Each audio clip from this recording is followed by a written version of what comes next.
Então vamos lá. Vou começar a gravar aqui. Para a gente começar, é importante então falar sobre as operações de entrada e saída. Antes de mais nada, esse bloco em verde aqui, não sei se você percebeu, ele basicamente é um bloco que ele inicia com um comando barra asterisco e ele termina com o comando asterisco barra. É um comentário, né? Esse trecho, tanto eu posso usar um comentário assim, né, onde eu defino um bloco inteiro de texto a ser comentado, ou então eu posso usar com duas barrinhas apenas, certo? Esse tipo de texto que aparece aqui é um texto descritivo, explicativo, ele não vai gerar nenhuma alteração no seu programa executável. Então ele é só mesmo para orientar, né, o programador ou executar uma atividade. Então você pode fazer um bloco como eu fiz aqui, ó, e pôr a descrição do enunciado de um trabalho, né, por exemplo. E aí hoje a gente vai até fazer uma ideiazinha disso, eu vou sugerir um enunciado e vou ir resolvendo essa proposta de enunciado com você passo a passo, e aí a gente vai usar essa ideia do comentário aqui também, tá? Ok. Então a primeira coisa que a gente tem que entender é o seguinte: se o programa é uma caixinha que vai realizar algum tipo de processamento e ele possui entradas e saídas, e basicamente as entradas são os dados sobre os quais ele vai executar algum tipo de processamento. E a saída, o resultado desses dados processados. Eu preciso de ter comandos de entrada e de saída, certo? Então, o comando de saída no Java é um comando muito conhecido, muito tranquilo. Então, vou pôr aqui um comentário só para a gente auxiliar, ó. E depois esse programinha também eu te encaminho ele, tá? Os programinhas que a gente for fazendo durante a aula, eu sempre te encaminho. Ok. Então, comando de saída. O comando de saída é o seguinte: muito simples. System, você já deve ter visto ele até na aula, e comigo não, que da outra vez a gente não mexeu, foi com Java, né? Mas a gente tem aqui, ó, o system Out. out.println. Esse comando aqui é basicamente um comando de saída no console, tá? Então o que ele faz? Tudo que eu colocar aqui entre parênteses nesse comando, então aqui é o parâmetro desse comando, vai ser exibido na saída padrão. E o que é a saída? É a tela, né? A tela do console. Aham. Beleza. Além do comando de saída, eu também tenho o comando de entrada. Então a saída eu vou geralmente utilizar para apresentar os dados resultantes, ou para me comunicar com o usuário de alguma forma. Você vai ver que no exemplinho aí de baixo eu estou fazendo uma entrada e uma saída de dado inteiro, e eu peço ao usuário, por favor, digite algo. Então, Uhum. para eu dar essa mensagem na tela também, eu uso um comando de saída. E eu tenho um comando de entrada. No console, a gente vai estar utilizando o... Na verdade, são dois passos. Então, se você olhar aqui embaixo, tá vendo que eu estou fazendo... Eu estou criando aqui uma variável do tipo scanner. Entendi. Tô vendo. O comando de entrada vai ser o quê? Vai ter um scanner. Você já viu esse comando já? Já tinha visto? Já. Esse scanner sim. Ah, então beleza. É bom que eu estou usando até os mesmos comandos aí que você está trabalhando na disciplina.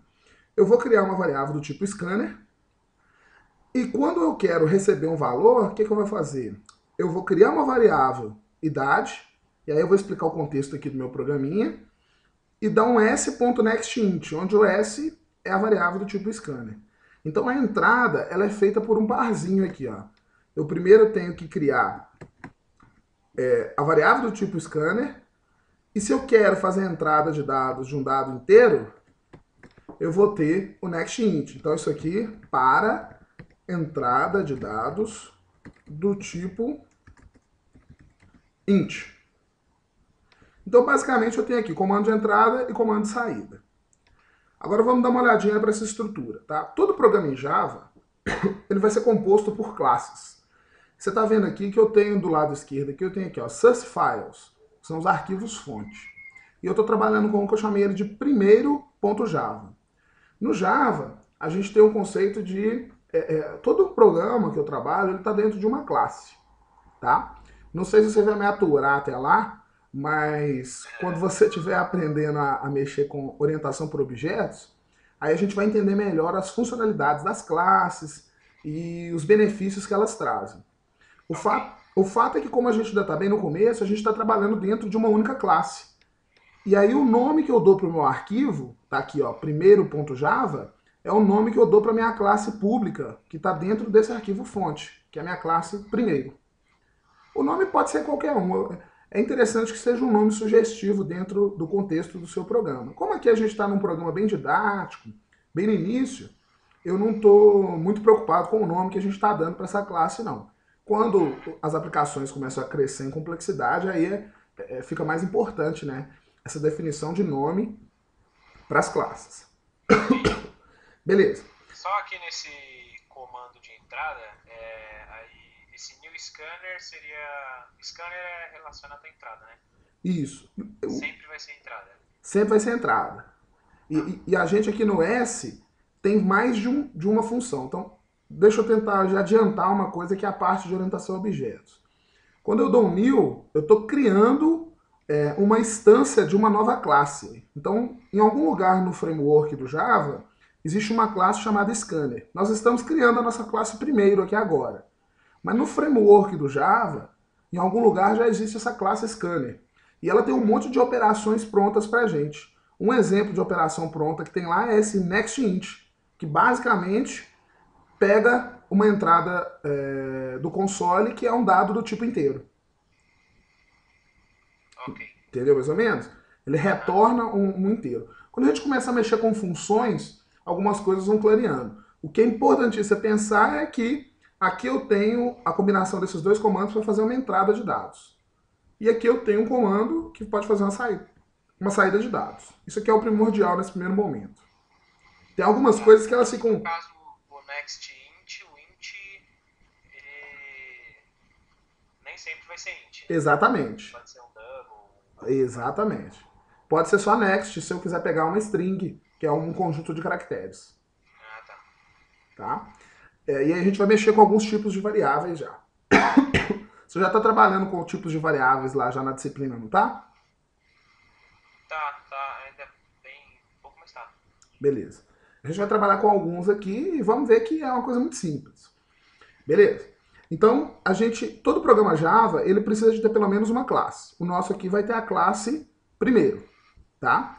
E dentro dessa classe eu posso ter algumas funções. No caso, eu tenho uma função aqui já, que é a função void main. Tá vendo?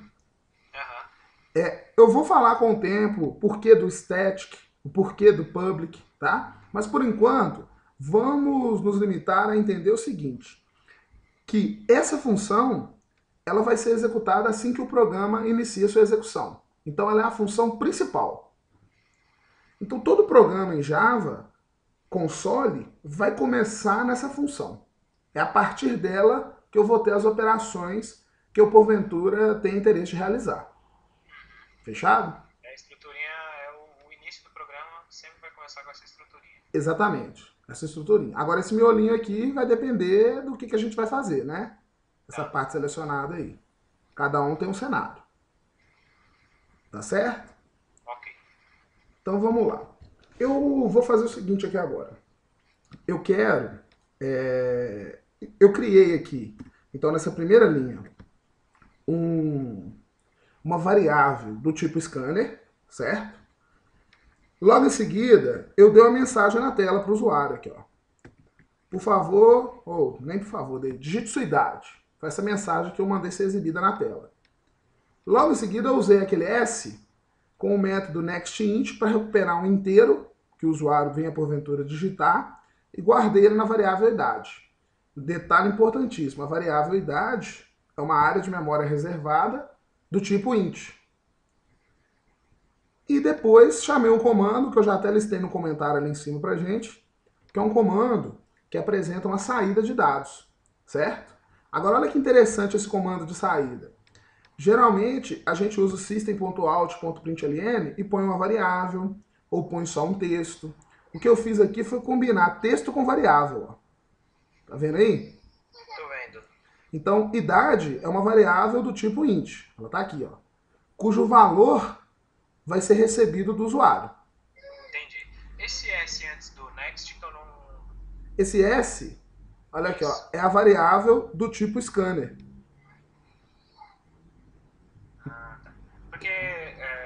gente viu mais ou menos assim. Scanner, entrada, e depois na linha de baixo a gente faz entrada, Tá, aqui igual. ó. Entrada, entrada. Ah, tá, é um outro nome apenas. É porque o scanner é uma variável. Agora, foi até boa ideia do professor de usar o parâmetro da entrada. Na verdade, o que acontece aqui é uma variável, e uma variável eu posso pôr o nome que eu quiser. Assim como essa variável idade aqui, ó, poderia chamar Roberto, certo? Uma Ah, coisa tá. importantíssima aqui, para usar o scanner, eu tenho que incluir uma bibliotecazinha que é a Java Util Scanner. Ok. Você tem que dar esse importe aqui também.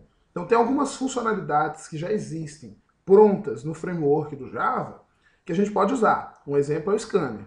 Mas para usar, eu tenho que importar ela no meu programa, que é o que eu fiz aqui com essa linha aqui em cima. Com o tempo a gente vai conhecendo essas funcionalidades e onde que elas se encontram. Quando eu Aham. importo aqui, eu estou importando uma classe. Então uma classe Entendi. pode ter várias funcionalidades dentro dela. Tá? Não quer dizer A que gente por enquanto está trabalhando com o asterisco, que é o todos, né? ah, tá. Da Java útil, ponto asterisco. Sim, pega todos. Sem Tá. problema. Funciona do mesmo jeito. Aí não é que é todos, vai pegar todos a partir do útil, né? Então se eu põe assim, Ah, entendi. java.útil, ponto asterisco, aí pega todo mundo que está dentro do útil. Entendi. Então vamos lá. Então a lógica desse programinha aqui está muito simples. Concorda comigo? Deu para entender a estrutura dele? Sim. Tá. Eu vou compilar ele. Então aqui, ó, compilar o projeto. Ele compilou. Quando dá algum erro, não sei se você já está trabalhando com o Dr. Java, ele mostra aqui as mensagens de erros. E eu também não sei se o seu Dr. Java já está mostrando as linhas de código como eu pus aqui para enumerar. Não, não Por mostra. padrão ele não mostra. Então eu vou explicar aqui como é que faz para exibir essa numeração, que facilita para você identificar a linha que tem o erro.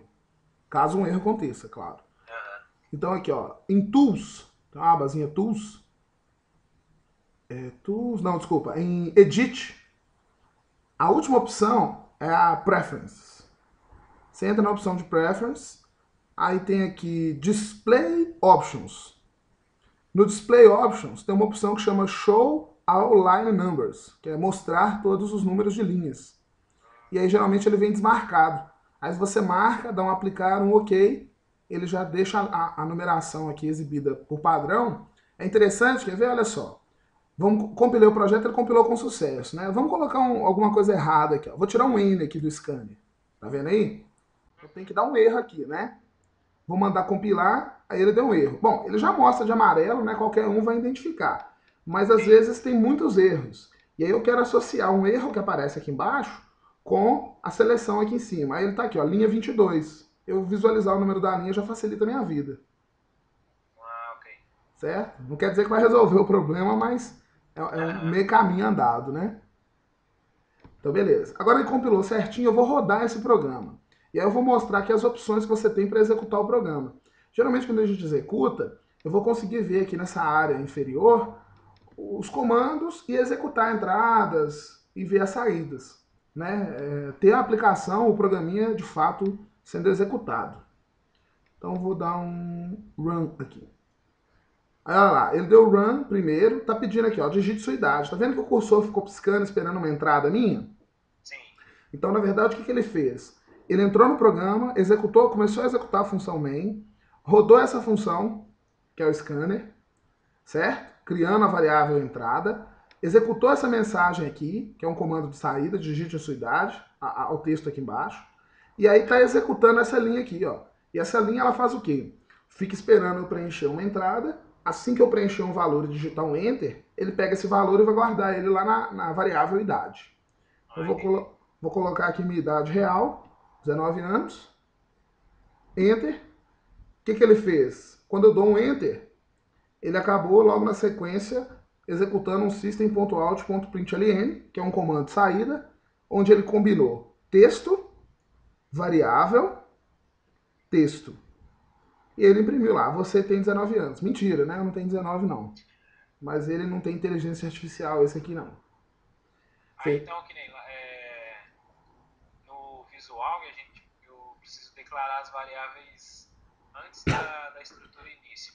Aqui não necessariamente. Isso. O que, que é importante para pensar. O Visual G, se você quiser, a gente pode trabalhar com ele um pouquinho também. O Visual G é mais voltado para o Portugal, né? Para a Aham, linguagem mais parecida com o português. Aqui não, já é uma linguagem que ela é até comercial, né? O Java ele é utilizado para desenvolver sistemas aí dos mais variados tipos. O que acontece é o seguinte: quando a gente pega aí as linguagens mais comerciais, né? Então plataformas de desenvolvimento mais profissionais, qualquer variável, a regra básica dela é a seguinte: para eu usar, eu tenho que antes criar. Então, olha só, se eu estou aqui atribuindo valor, aqui eu estou fazendo até na mesma linha. Mas eu poderia, para ficar mais parecido com o Visual G, fazer isso aqui, ó.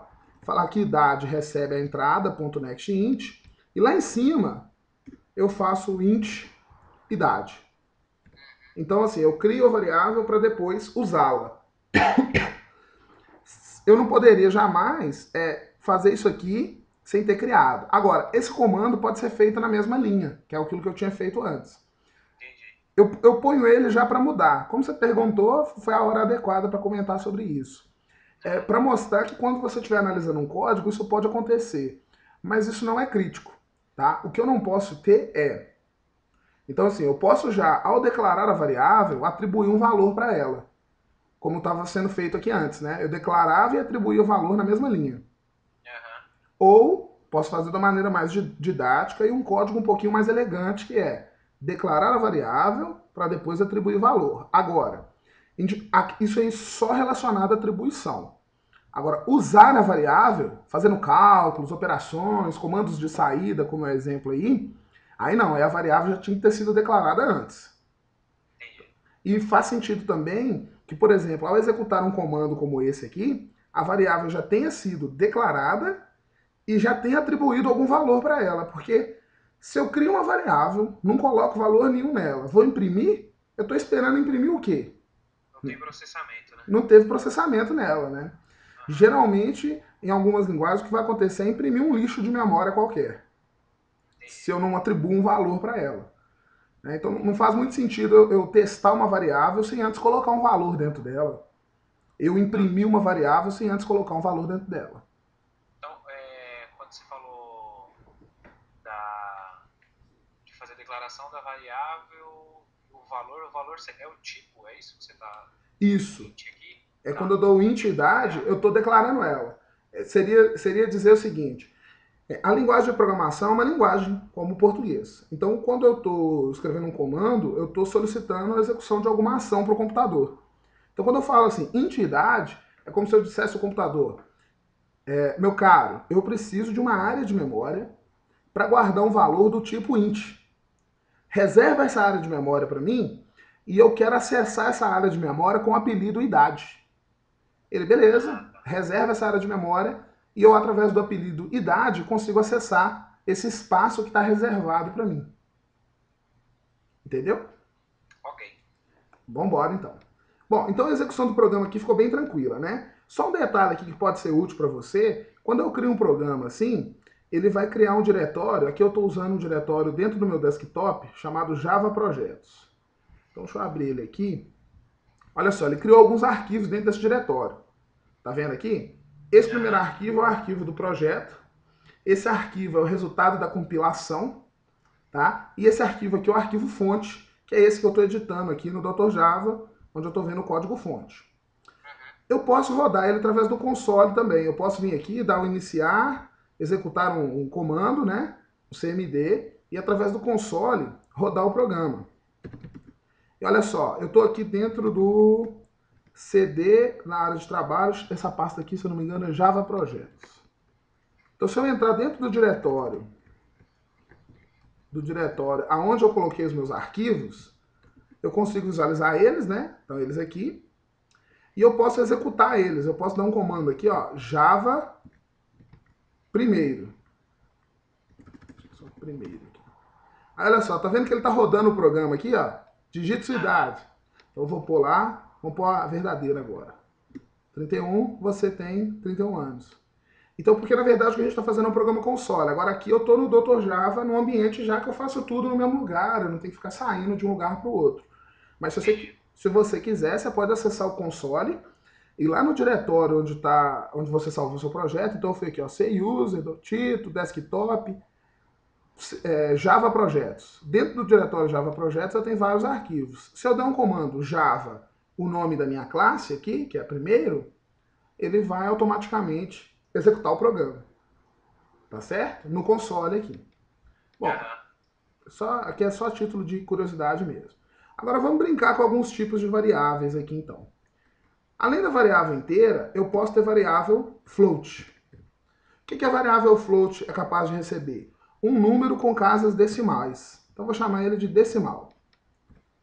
Tá? Então eu criei aqui agora uma variável decimal. Agora quando eu recuperar o dado da idade, eu vou pedir ele para digitar a idade. Em vez de guardar na idade, vou fazer melhor aqui. A variável decimal, ela pode receber então números com casas decimais. Então aqui eu vou pôr um comentário na frente. Olha só, no meio do código eu posso usar comentário também, usando duas barras. Ou a ideia do bloco também, barra asterisco, asterisco barra.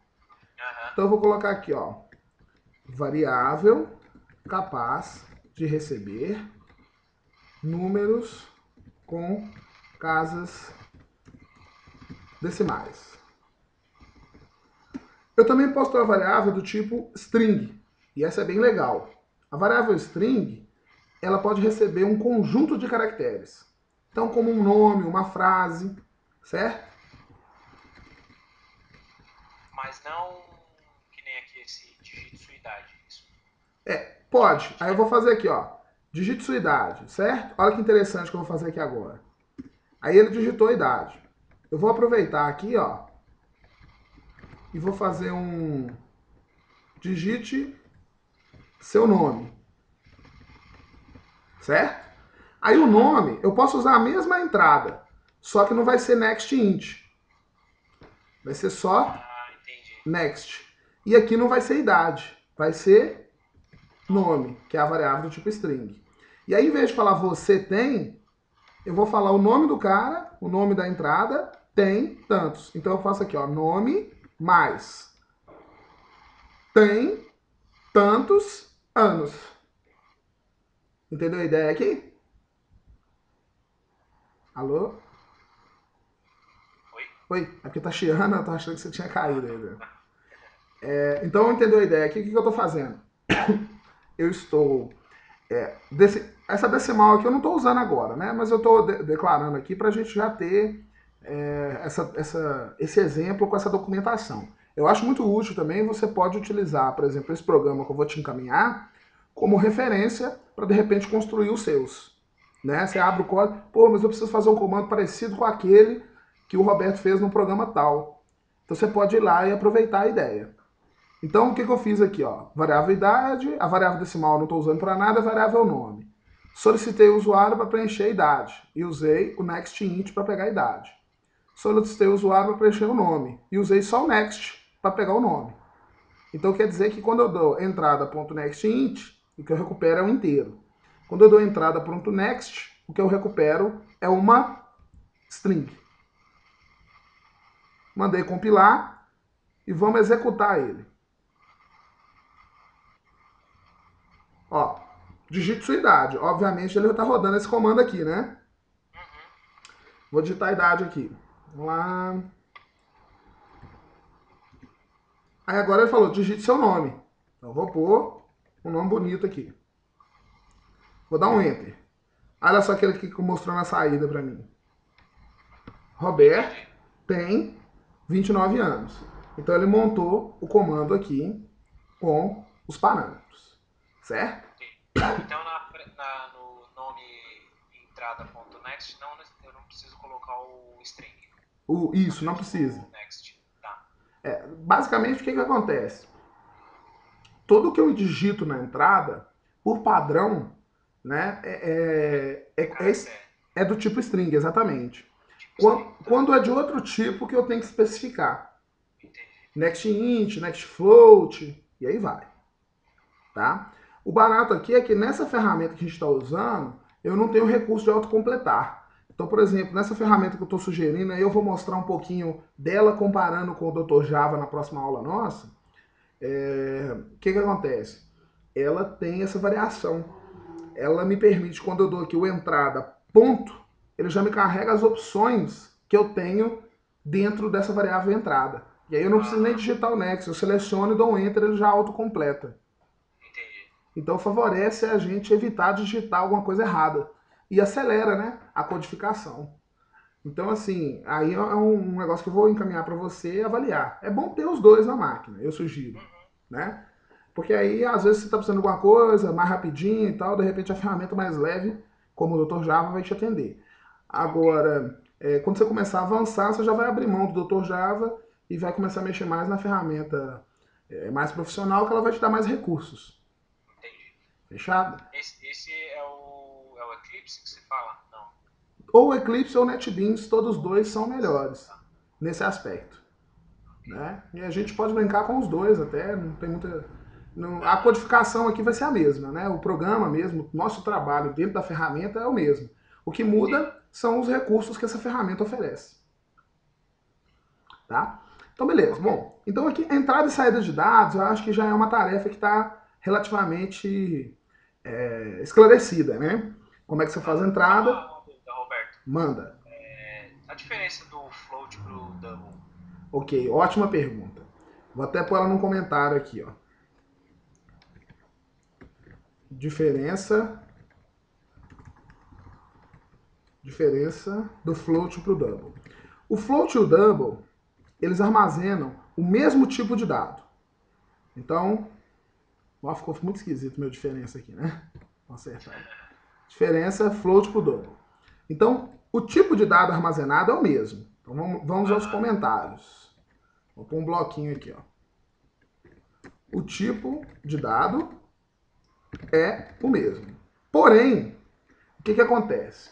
Toda variável ela tem uma capacidade, um tamanho máximo que ela consegue armazenar. Então, existe um número máximo positivo e um número máximo negativo numa variável do tipo int. Numa variável do tipo float, eu também tenho o máximo positivo e negativo e tenho o máximo de casas decimais que eu consigo armazenar, que é, no caso, a minha precisão, certo? O double é uma variável que é do mesmo tipo do float, porém ela me permite uma precisão de casas decimais e uma capacidade de armazenamento maior. Então é como se fosse um floatzão. Entendeu? Acontece a mesma coisa com o int e com o long. O int é um inteiro tradicional e eu tenho uma variável do tipo long, que é uma variável inteira muito maior, com a capacidade de armazenamento de estados maior. Beleza pura? Ok. Legal esse tipo de consideração, porque você se depara com esse tipo de variável, às vezes fica assim, poxa, e aí? Tava tranquilo enquanto tava no int, no float, no bool, no string. De repente aparece esse double no meio da história. E às vezes o professor também acaba te confundindo, né? É. Porque a professora da parte teórica, ela orientou a gente com o float, o double, aí no laboratório o professor falou para não usar o float, aí isso Às vezes a gente tende a, no começo, usar o double para evitar problemas. Porque o que acontece? Se eu tenho um valor que está numa variável float e eu tenho uma variável double e eu quero colocar o valor da float na double, funciona beleza. Agora, o contrário pode não funcionar, porque pode ser que o número que está na double é muito grande e não vai caber na float. Entendi.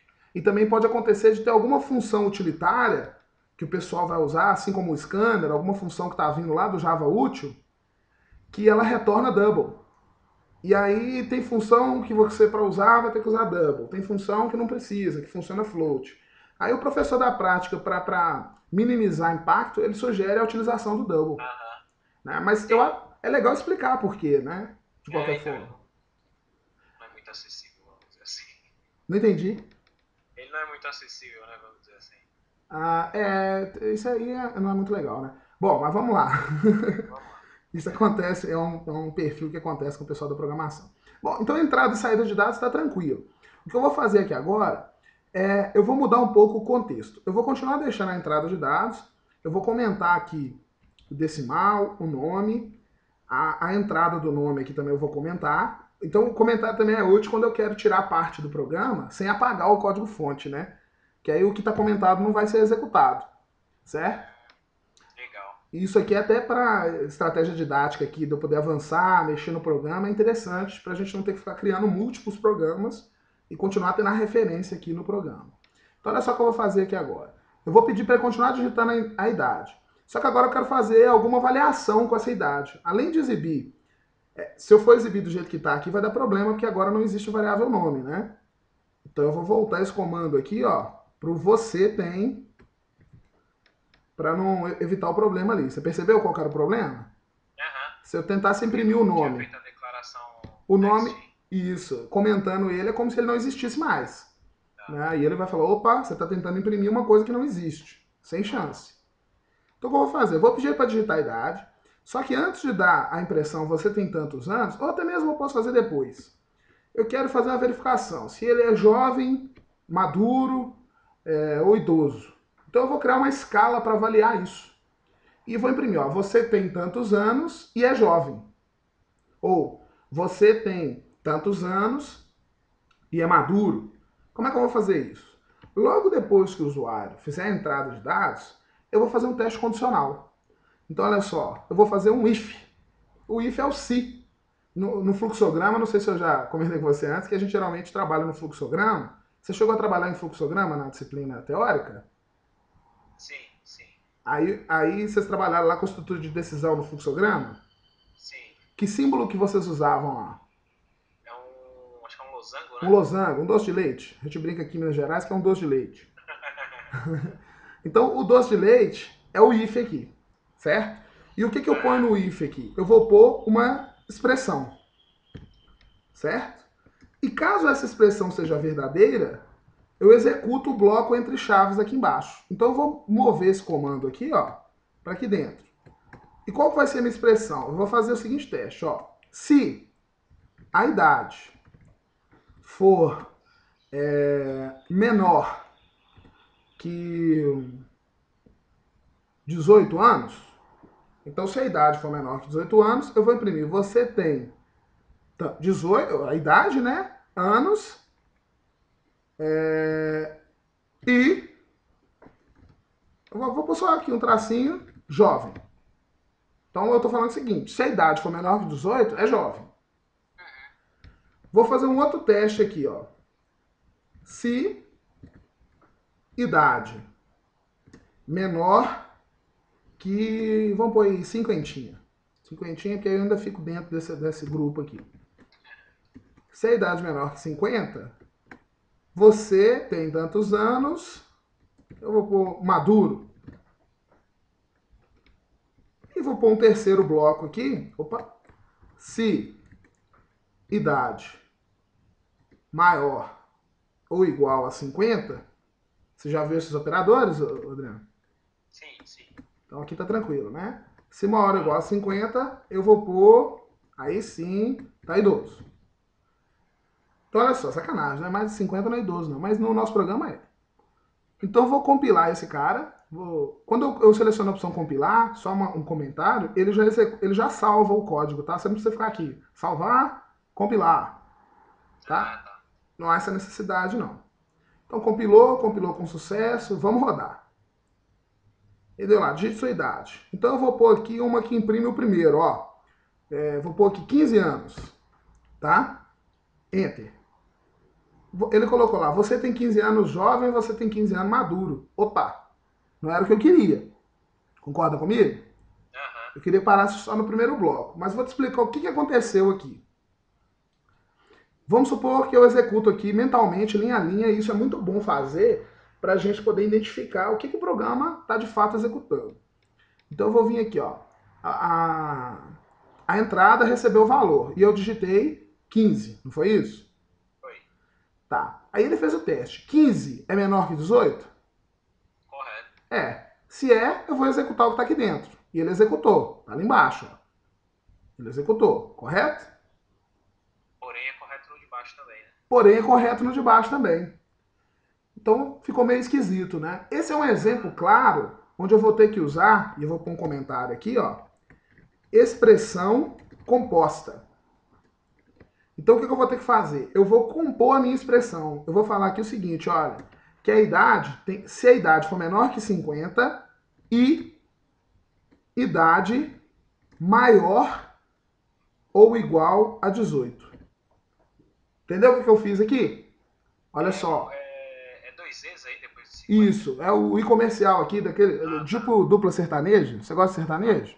Mais ou menos. Eu também, mais ou menos. Mas, tipo, aquele I da dupla sertaneja, é o I comercial. Então, o que esse operador faz? Ele é um operador de combinação de expressões.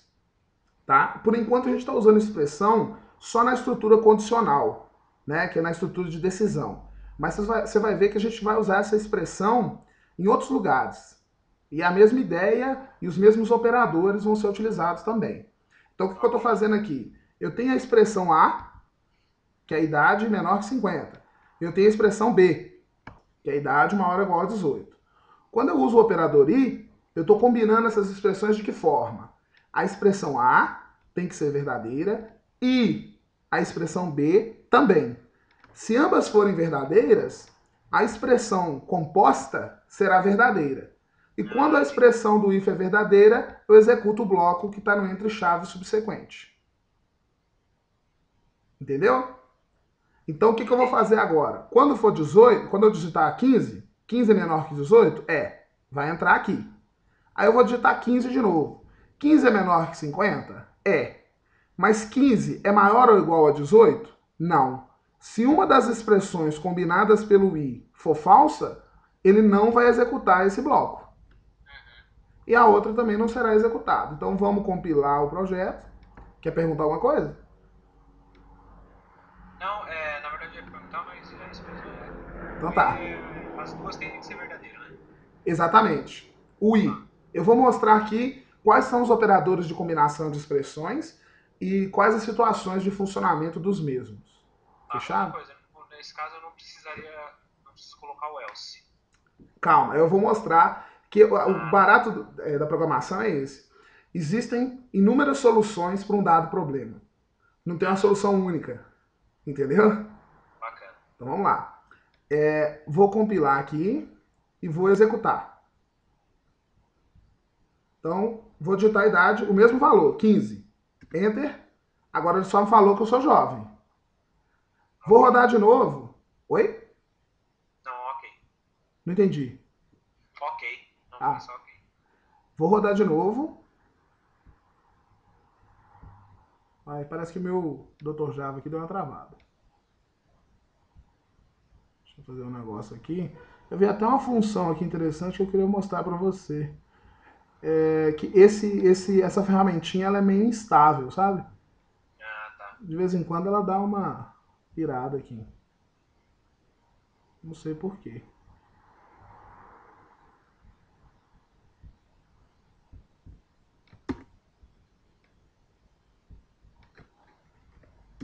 Travou mesmo. Vou fechar e abrir de novo. Para não, para não perder tempo. Travou. Fazer o que, né? Vamos lá. Depois eu até te falo onde você vai baixar o instalador do NetBeans. E aí eu te sugiro a instalação. O Dr. Java já está rodando na sua máquina? Tá, tô com o Dr. Java aqui. Então beleza. Então o JDK já está instalado na sua máquina. Aí o NetBeans vai funcionar sem maiores problemas. Tá até o instalador aqui, não sei se você está vendo aqui na minha máquina. Tá o instalador aqui. Aí eu sugiro você dar uma olhada nele também. Deixa eu pegar aqui. Ué, cadê o Dr. Java? Não abriu não. Deve ter ficado alguma coisa travada aqui. Deixa eu dar um pause aqui no vídeo para ele não ficar... Ah não, agora abriu. Senão o vídeo fica gravando coisa que não deve. Vamos lá. Vou abrir de novo o projeto aqui, ó. Isso aqui é interessante, até útil, né? O projeto está salvo. Eu sempre criei a seguinte estratégia, tá? Eu crio a pasta, então eu salvei ela aqui como Java Projetos. Tá? Não sei aí na sua máquina, você vai criar uma pasta lá no C, enfim. Aí você cria uma pasta, dá um nome para ela do projeto que você vai trabalhar no momento. Quando você criar o projeto, você salva tudo nessa pasta. E aí na hora de abrir o projeto, você vai vir Project, Open, vai lá na pasta específica, no meu caso aqui já até mostrou ela, ó, Desktop, Java Projetos, e reabre o projeto que você estava mexendo sem ter muito problema. E aí você vai mexer com um novo projeto. Se você estiver usando o Dr. Java, eu sugiro a fechar a ferramenta, criar a pasta na mão, criar um novo projeto apontando para a pasta e fazer a tarefa de novo. Assim você vai ter uma pastinha com cada projeto e não corre o risco de um programa sobrescrever o outro, você acabar perdendo alguma coisa. Ok? Vamos compilar. Ah, ele está reclamando aqui. Tá. Agora eu vou rodar. Vou rodar com outro valor, porque eu rodei antes com 15, né? Vou rodar agora com 18.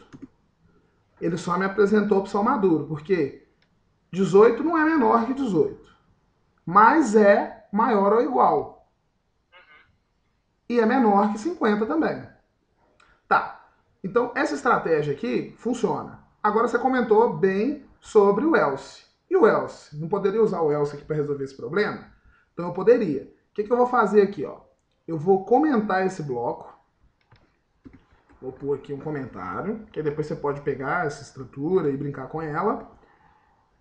E vou mudar aqui o meu teste condicional. Então eu vou deixar aquele teste antigo e vou pôr um novo agora, que é o seguinte. Se a idade é menor que 18, eu faço isso. Agora eu vou pôr um comando aqui, ó. Se não, se a idade é menor que 50, eu faço isso. Se não, esse tipo de estrutura você já tinha visto? Olha só, eu tenho um if, certo? Que verifique se a idade é menor que 18. Se ela for, eu vou executar isso aqui. Se não, ou seja, se essa expressão aqui não foi verdadeira, eu vou verificar essa.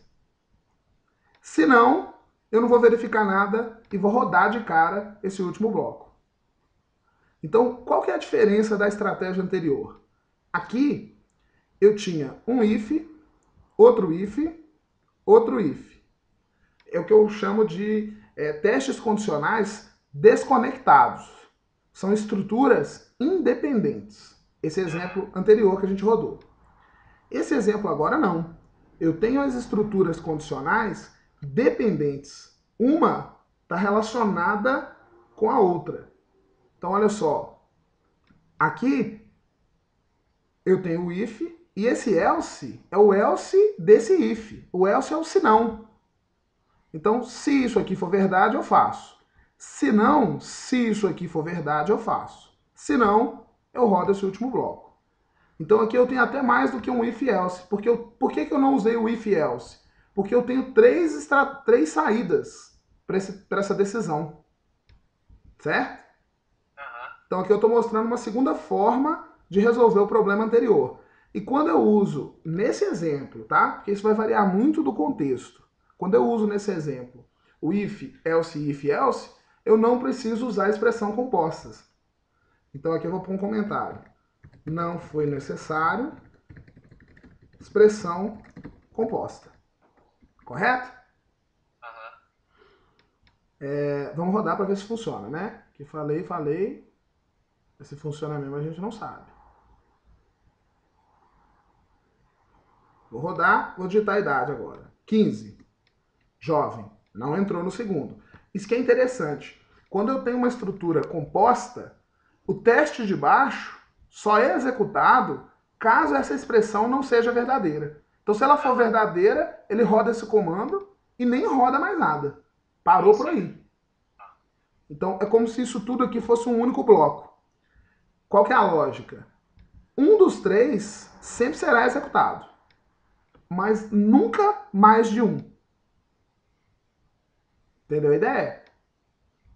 Então, ou esse, ou esse, ou esse. Mais de um jamais. Beleza. Agora, vou comentar esse bloco aqui também. Então, vou colocar aqui assim, segunda forma. Vou pôr em cima a primeira forma para a gente não perder a referência. Vou pôr uma terceira forma. Tá vendo que eu dei a solução para o problema com formas diferentes. Primeira forma. E agora vamos para a terceira forma aqui, ó. Ficou até grandinho aqui, porque tem muito comentário, né? Uhum. Mas eu acho que é legal para didática.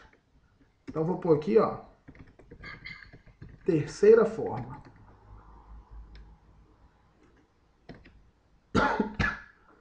Terceira forma vai ser o seguinte. Eu vou verificar se a idade é menor que 18. Se não, então agora eu vou usar o if else. Então, se a idade não é menor que 18, ela só pode ser menor que 50 ou maior que 50. Concorda comigo? Então, aqui eu também não vou ter expressão composta, mas eu vou ter o if dentro do else. Então, olha só, que coisa maluca. Eu vou alinhar isso aqui, porque se não ficar alinhado a gente não enxerga. Então, olha só que interessante. Essa é a minha estrutura agora.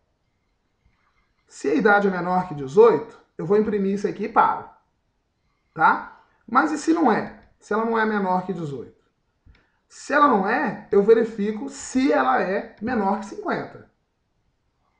Se ela não for, eu simplesmente vou imprimir idoso. Conseguiu entender esse bloco? Sim. Percebeu que eu tenho lá no primeiro 3 testes if totalmente desconexos. No segundo, eu tenho if, else, um único bloco, né? Vamos dizer assim, um bloco com um nível só e totalmente dependente. Nesse aqui, eu já não uso nem o else if. Eu uso o if e dentro do else eu coloco um if.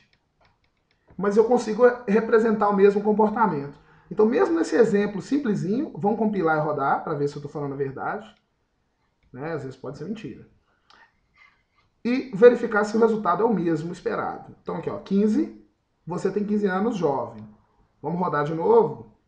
Ah, isso aqui que ele deu problema aquela hora. Eu acho que eu fiz dar o problema de novo. Eu tenho que finalizar ele ali para rodar de novo. Ah, aqui, ó. Compilar e rodar. Vamos digitar aqui agora 22. Maduro. Agora ele está rodando esse bloco aqui, certo? Ok. Especificamente, o 22 não é menor que 18, ele veio para o else.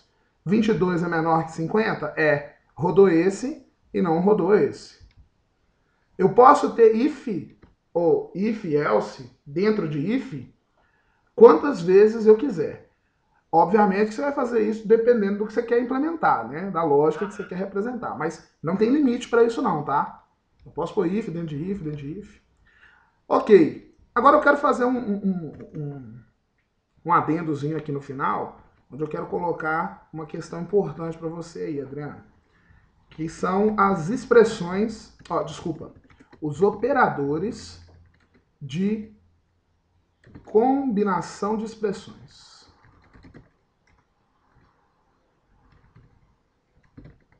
Então, quais são os operadores que eu posso utilizar para combinar expressões?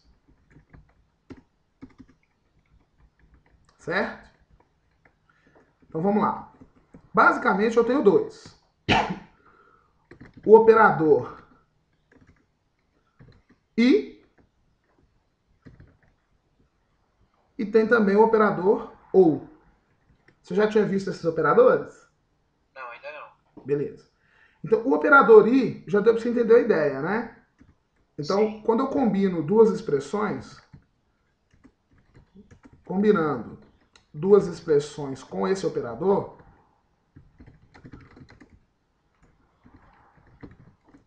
o que eu estou fazendo? Eu tenho que, então, vou dar um exemplo aqui, ó. Expressão A e expressão B. O que eu estou fazendo?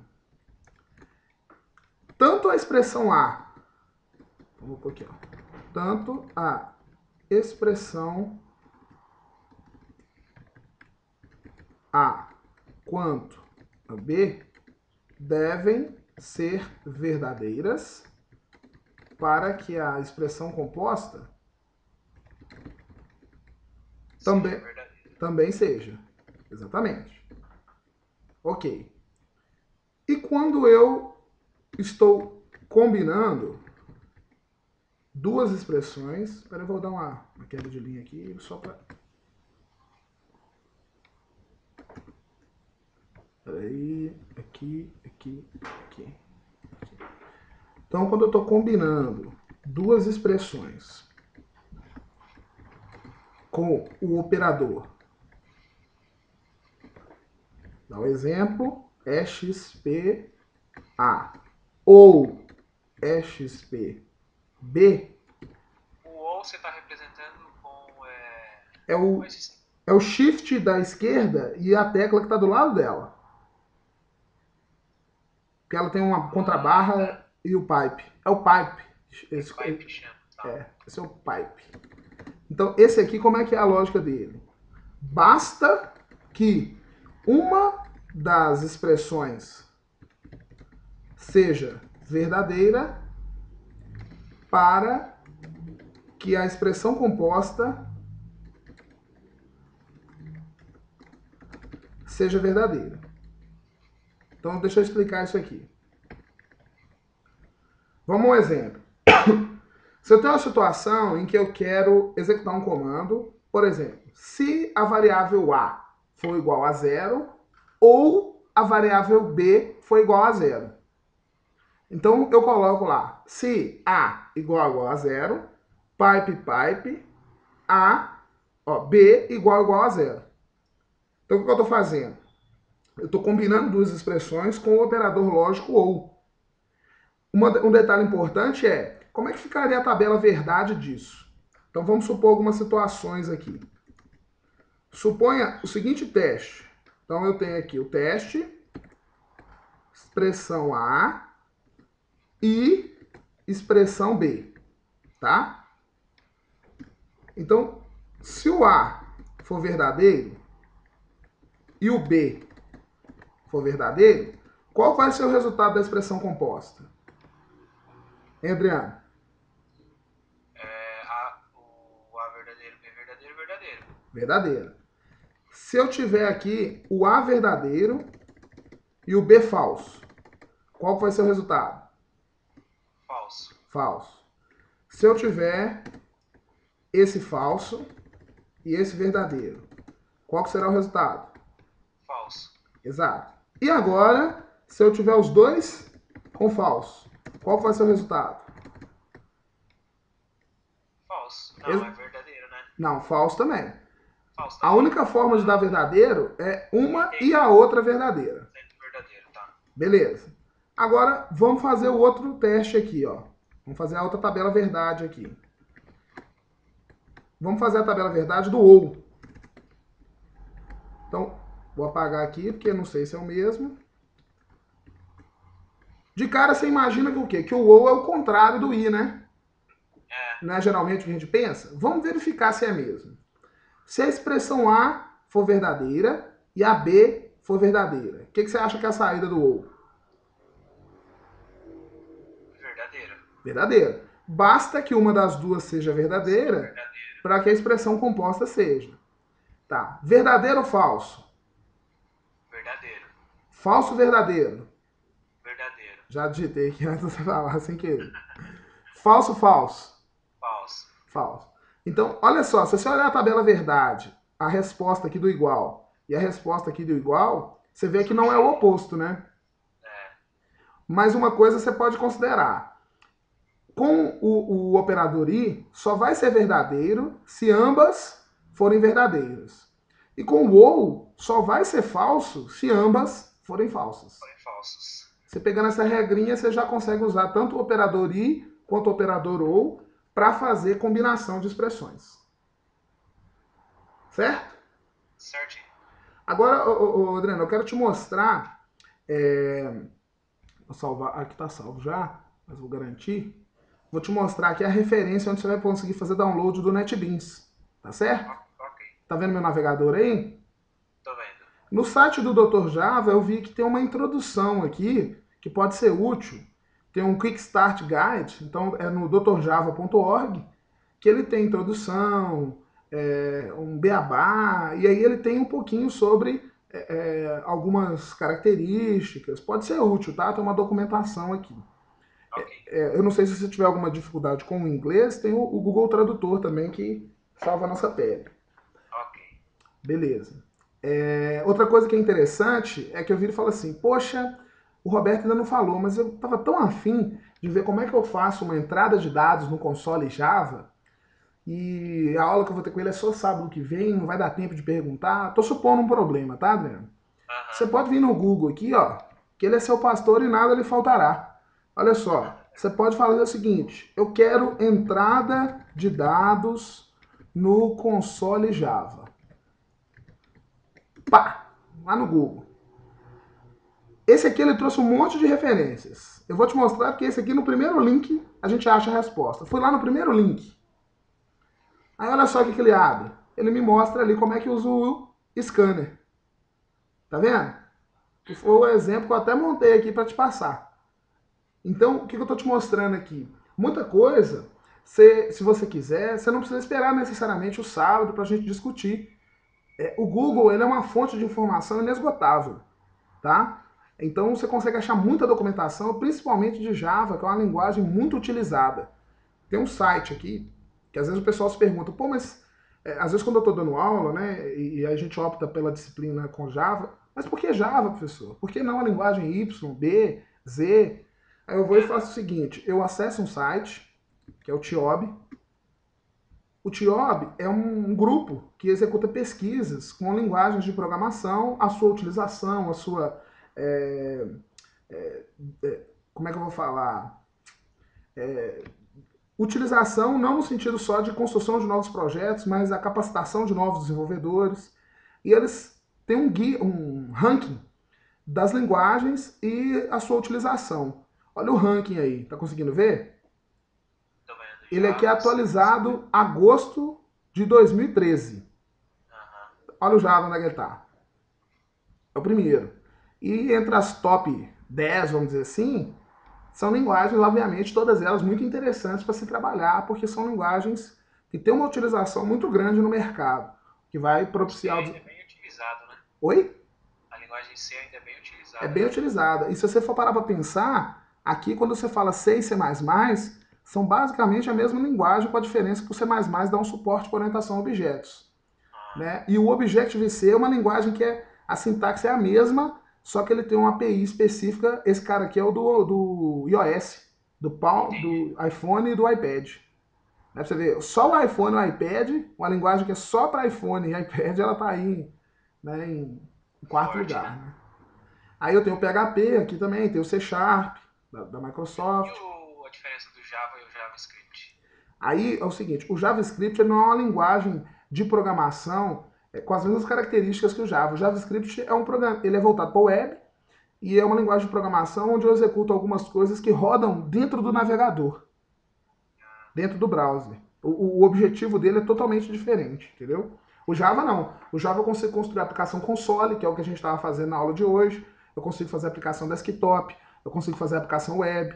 E ele é voltado para trabalhar, por exemplo, com plataformas para web enterprise. Então eu posso ter aplicações que tem que escalar, né, que tem que atender um grande número de usuários. O foco dele são aplicações corporativas, de grande peso de processamento, de volume de dados.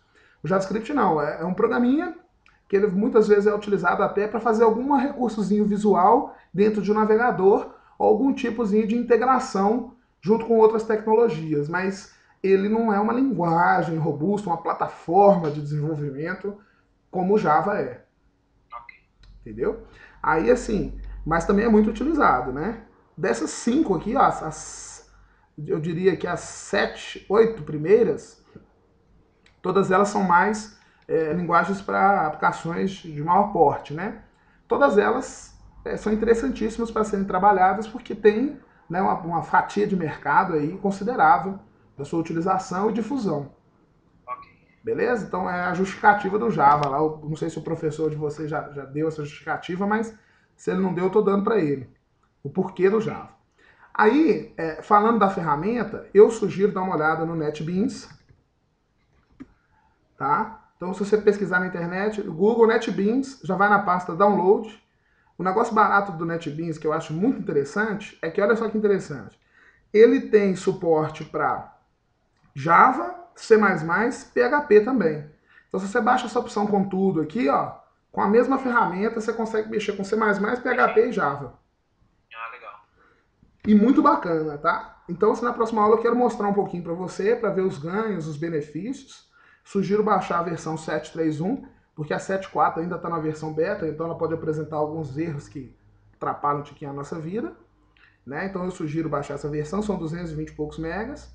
Instalar ela na máquina aí que você vai ver que você vai gostar muito dela. Eu acho muito interessante para trabalhar com ela, ela é mais produtiva. Não sei se... não estou falando para você tirar o Dr. Java, porque os seus professores, tanto de teoria quanto de prática, devem estar fazendo uso dele. Né? Então Okay. eu não estou querendo interferir lá não. E, inclusive, se eles colocarem isso como regra, vale a pena bater um papo com eles. Ô, professor, eu vi o NetBeans, estou querendo usar o NetBeans, tem algum problema? Aí se o professor falar, não quero. Então na aula dele ou nas atividades dele vai ser opta. Mas para o seu desenvolvimento pessoal, profissional, enquanto programador Java, eu sugiro ou dar uma olhada... Na verdade, ele até comentou do Eclipse, no NetBeans ele não comentou, mas ele falou que eles tinham adotado o Dr. Java, Java para obrigar a gente a digitar os códigos. Ah, entendi. Eu acho meio besta isso, né? Porque quando você for trabalhar, você não vai precisar decorar o código. Porque você vai usar o Eclipse, por que você tem que decorar enquanto está aprendendo, entendeu? O mais importante é a lógica, não é a sintaxe da linguagem. Daqui 5 anos muda, a gente não vai estar usando Java mais, vai estar usando outra sintaxe. O importante é o raciocínio lógico. Ah, aproveitando o ensejo, então, eu não sei se eu comentei com você na última aula que a gente fez, que tem um livro aqui, 500 algoritmos. Vou parar aqui a gravação